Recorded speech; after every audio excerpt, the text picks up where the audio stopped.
साथियों, जय संविधान। नमस्कार, मैं राकेश और आप देख रहे हैं हमारा यूट्यूब चैनल। जैसा कि आप जानते हैं, हम खबर वो दिखाते हैं जो बहुजनों के लिए बहुत ही जरूरी है। और अभी पूरे देश भर में जो मामला चल रहा है नीट के एग्जाम को लेकर, एक बड़ा माहौल पूरे देश भर में बना हुआ है कि जो नीट की जो एग्जाम हो रही है, कहीं ना कहीं वहाँ उसमें धांधलियां पकड़ी जा रही है, उस पेपर फूट रहे हैं और जो विद्यार्थी है जो साल भर मेहनत करते हैं उनका कहीं ना कहीं नुकसान होता दिखाई पड़ रहा है।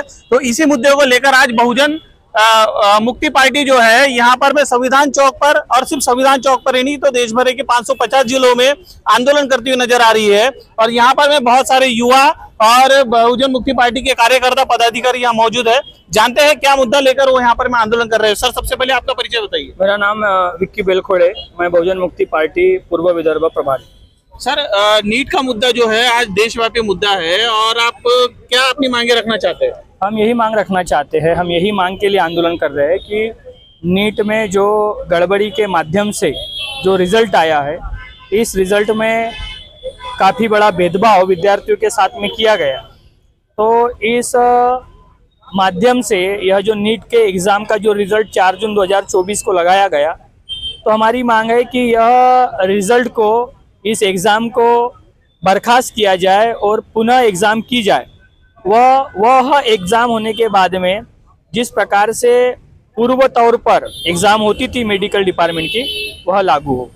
उस मुद्दे क्या लगता है आपको कि जो नीट के एग्ज़ाम है उससे बहुजनों का जो परसेंटेज है जो शिक्षा में आगे जाने का, क्या कहीं ना कहीं कम होते नजर आ रहा है आपको? बिल्कुल कम होते जा रहा है। नीट लाया ही उसी लिए है ताकि बहुजनों के जो मेरिटोरियल बच्चे हैं, जो मेडिकल डिपार्टमेंट में डॉक्टर बनते हैं, उनको रोकने के लिए ही नीट लाया गया है, ताकि उनको जाति के नाम पर उनको मार्क दिए जाए, मार्क कम किए जाए और उस आधार पर रिजल्ट लगाकर कुछ सवर्णों के बच्चों को उसका फायदा हो और बहुजनों के बच्चों को उस पदों से उनको या फिर उस एजुकेशन से उनको वंचित रखने का यह बहुत बड़ा षड्यंत्र है। धन्यवाद सर। सर, आपका परिचय बताइए। मैं राजेंद्र पीसे, बहुजन मुक्ति पार्टी युवा प्रकोष्ठ प्रधान कार्याध्यक्ष। सर, क्या मुख्य मांगे सरकार से आप? सरकार से हमारी मांग नहीं है, हमको तो सरकार निराश कर रही है। ये ऐसा स्कैम होना ही नहीं, पहली बात तो स्कैम होना ही नहीं चाहिए। इतना बड़ा एग्जाम है जिससे 24 लाख बच्चे इस साल जो नीट का एग्जाम दिए हैं। खाली वो बच्चों के जिंदगी का, भविष्य का सवाल नहीं, उनके परिवार की भी रात दिन की मेहनत रहती है, बच्चा भी रात दिन पढ़ता है, लेकिन हजारों लाखों रुपए की कोचिंग भी उनके पेरेंट्स करवाते हैं और 2-2, 3-3 साल कभी कभी बच्चे वो एग्जाम क्रैक करने के लिए मेहनत करते हैं और ऐसा स्कैम हो रहा है। तो लेकिन सर, बार बार देश भर में एक मामला उठता है मेरिट का, तो क्या नीट से मेरिट निकलता हुआ दिखाई नहीं दे रहा है? मेरिट का मामला SC ST OBC में पहले से ही रहा है। आज के जो क्षुद्र है, मतलब SC ST OBC है, वो क्षुद्र कभी राजा थे। आप इतिहास पढ़ेंगे तो हम लोग राजा के वंशज है और मेरिट हमारे अंदर नहीं रहता तो हम राजा कैसे बनते? महाराष्ट्र के राजा छत्रपति शिवाजी महाराज, सम्राट अशोक, बड़े बड़े राजा सब हमारे SC ST OBC के ही रहे हैं। तो मेरिट अगर हमारे में नहीं रहता है तो डॉक्टर बाबा साहब आम्बेडकर ने संविधान लिखा, जिनको पढ़ाई लिखाई करने का अधिकार ही नहीं था, स्कूल के अंदर क्या क्लास के बाहर बैठ के उनको पढ़ना पड़ता था। तो मेरिट था, तभी तो इस देश का इतना अच्छा संविधान उन्होंने लिखा है। सवर्ण क्या करता है, जो रेस लगाता है दौड़ने की, अगर एग्जाम्पल लिए रेस होती है, अकेला ही दौड़ता है और अकेला ही दौड़ता है, बोलता है पहला आया मैं, जीता तो जीता, पहला भी अकेला ही दौड़ रहा है, पहला भी आ रहा है। पहला तो आएगा ही नहीं भाई। संविधान जब से 26 जनवरी 50 से लागू हुआ तो हमारे अंदर के जो मेरिट है हमारे अंदर, वो हमेशा आपको देखने को मिला है। राष्ट्रपति हमारे रहे हैं, साइंटिस्ट हमारे हैं, डॉक्टर, इंजीनियर, नासा में हमारे SC ST OBC के लोग हैं, भारत के लोग हैं। तो आप जो ये कारण सारी चीजें बता रहे हैं, इसके पीछे मुख्य मुद्दा क्या है? जैसा कि आपने आपके भाषण में भी कहा कि जो बहुजन समाज में उसमें जानकारी का अभाव है, तो क्या कहना चाहेंगे आप? इंफॉर्मेशन इज अ वेपन, जानकारी हथियार है। अगर जानकारी सही नहीं है, किसी फौजी को अगर सही ट्रेनिंग नहीं दिया गया वो बंदूक तो पकड़ लेगा, लेकिन दुश्मन की तरफ गोली चलाने के बजाय वो अपने ऊपर ही चला लेगा। वैसी हमारे समाज की आज की स्थिति है। आज नीट का इतना बड़ा मामला उजागर हुआ है। यहाँ बड़े बड़े कोचिंग क्लासेस है जहाँ करोड़ों रुपए की कोचिंग दी जाती है, बड़े बड़े करोड़ों रुपए के ऑफिस है उनके। नीट के एग्जाम के जो बच्चे हैं, स्टूडेंट है, हजारों की तादाद में यहाँ वहाँ नागपुर सिटी के अंदर जहाँ आंदोलन कर रहे हैं, वहाँ पर कहाँ दिखाई दे रहे हैं, ना उनके पेरेंट्स दिखाई दे रहे। तो जागृति का अभाव है ना। राष्ट्रपिता महात्मा ज्योतिबा फुले साहब बोलते थे, शिक्षा उसी को कहेंगे जो सही को सही और गलत को गलत। आज आपका 550 जिलों में आंदोलन हुआ, इसके आगे का चरण बताइए सर। आगे का चरण यही रहेगा, सरकार ने इसकी दखल नहीं ली और सही कार्रवाई नहीं की तो आज तो हमने एक दिवसीय धरना आंदोलन किया है।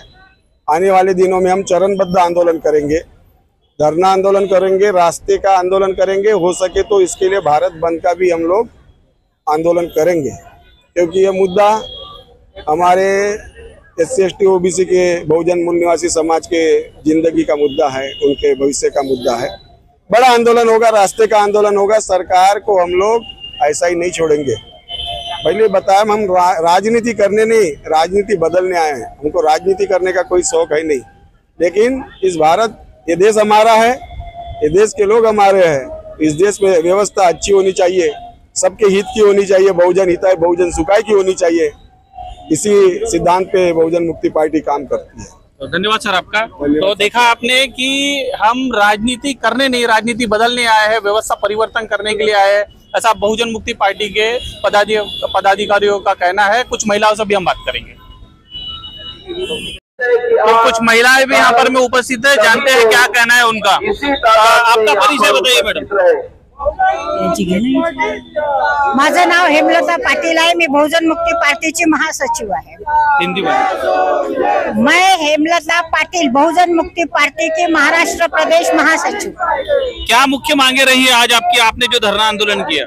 आज जो बहुजन मुक्ति पार्टी की ओर से नीट परीक्षा में जो धांधली हुई है, वो धांधली के विरोध में आज संपूर्ण भारत में 550 जिलों में ये हमारा धरना प्रदर्शन है। पूरे देश भर में एक मामला देखा जा रहा है कि जो नए विद्यार्थी है वो कहीं ना कहीं आत्महत्या करते नजर आ रहे हैं, तो इसके पीछे में क्या कारण होना चाहिए? इसके पीछे में यही कारण है कि वो जो विद्यार्थी है वो तो एक तो बहुजन समाज का है, SC ST OBC गरीब तबके का है। वो बड़ी मेहनत से और बड़े महत प्रयास से अपना एक सपना देखता है कि मैं भी कहीं डॉक्टर बनूं या इंजीनियर बनूं, और वो इसमें अपने जी जान से कोशिश करता है, मगर इस धांधली की वजह से वो आगे बढ़ नहीं पाता। यहाँ पर कुछ उच्च वर्णीय लोग या पैसे वाले ही लोग जाते हैं, इसके वजह से वो डिप्रेशन में आकर आत्महत्या करता है, और ये हमारे बहुजनों में ही होता है। इसलिए हम अपने लोगों के लिए सड़क पर आंदोलन करना चाहते हैं। आपका परिचय बताइए। जी, मेरा नाम पुष्पांजलि है और मैं बहुजन मुक्ति पार्टी की जिला महिला आघाड़ी की अध्यक्ष हूँ। क्या लगता है मैडम जी आपको कि जो फिलहाल में जो भारत में जो एजुकेशन सिस्टम है, क्या ये यहाँ के बहुजनों को सपोर्ट नहीं कर पा रहा? बिल्कुल नहीं, क्योंकि संविधान में जो एजुकेशन हमको दिया जाना चाहिए, जो लिखा हुआ है, अगर उस हिसाब से देखा जाए तो हर चीज सीखने के लिए एक तो ये बोल रहे इतने पैसे दो, उतने पैसे दो, मतलब लाख रुपए अगर एजुकेशन को चाहिए तो हमारे बच्चे कैसे पढ़ पाएंगे? तो ये शिक्षा की व्यवस्था ही ठीक करनी पड़ेगी। जो ब्राह्मणवादी व्यवस्था या मनुवादी व्यवस्था ये चाहती है कि SC ST OBC के NT VJNT के जो बच्चे हैं वो आगे तक पढ़ ना पाए, ऐसी व्यवस्था वो बार बार करना चाहते हैं। उसी का नतीजा है कि वो नीट के माध्यम से हमको रोकना चाहते थे, फिर भी नीट में भी हमारे बच्चे कॉम्पीट करके आगे बढ़ रहे, तो उन्होंने सोचा कि इसको कैसा रोका जाए, फिर तो इन्होंने धांधली की। मतलब हमेशा ये हमारे साथ सदियों से करते आ रहे और ये नहीं चाहते कि हमारे बहुजन समाज के जो बच्चे हैं वो लिख पढ़ पाए और अपने समाज की हिस्सेदारी की बात करे और अपने समाज हित में अपना काम करे, क्योंकि शिक्षा ही ऐसी चीज है जिससे समाज को आगे लेके जाने की बात है। मेरा सवाल ये है मैडम आपसे कि क्या लगता है आपको, ये जो सारा मामला हुआ इसमें कौन कौन शामिल हो सकता है? जी बिल्कुल सही बात है कि ये इसमें शासन भी शामिल है, प्रशासन भी शामिल है। क्योंकि अगर शासन अपने साथ मतलब संस्था से एग्जाम लेता तो कोई दिक्कत नहीं थी। ये क्या कर रहे, प्राइवेट संस्था को मतलब बोल रहे कि आप एग्जाम लो, और इसका तो आप जिस तरह से प्रशासन पर आरोप कर रहे हैं, लेकिन आप भी एक राजनीतिक दल से है, तो आपके पास में शिक्षा को लेकर क्या विजन है? जी हम तो चाहते हैं कि शिक्षा प्राइवेटाइजेशन से खत्म होकर ये गवर्नमेंट, हमारा जो विजन है वो ये है कि शिक्षा प्राइवेट नहीं होनी चाहिए, ये सरकार के हाथ में होनी चाहिए। और जितने भी आप अच्छे मतलब जो देश की स्टडी करेंगे तो आपको पता चलेगा कि वो देश शिक्षा पे अपना कितना बजट रखता है।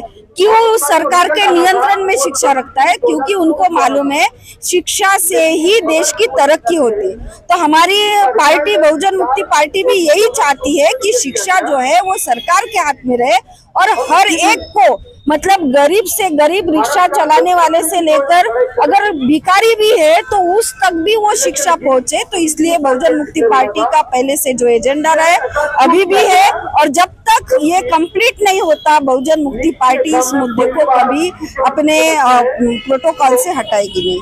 धन्यवाद आपका। आपने देखा साथियों कि किस तरह से जो देश भर में एक मामला गरमाया हुआ है नीट को लेकर, कहा यह जा रहा है बहुजन मुक्ति पार्टी की ओर से जो बहुजनों के हक अधिकार है उसको कहीं ना कहीं छीनने खत्म करने के लिए, और जो शिक्षा का अधिकार डॉक्टर बाबा साहेब अम्बेडकर ने संविधान के अंतर्गत दिया था उसको कहीं ना कहीं रोकने और उसको खत्म करने का ये मामला दिखाई देता है।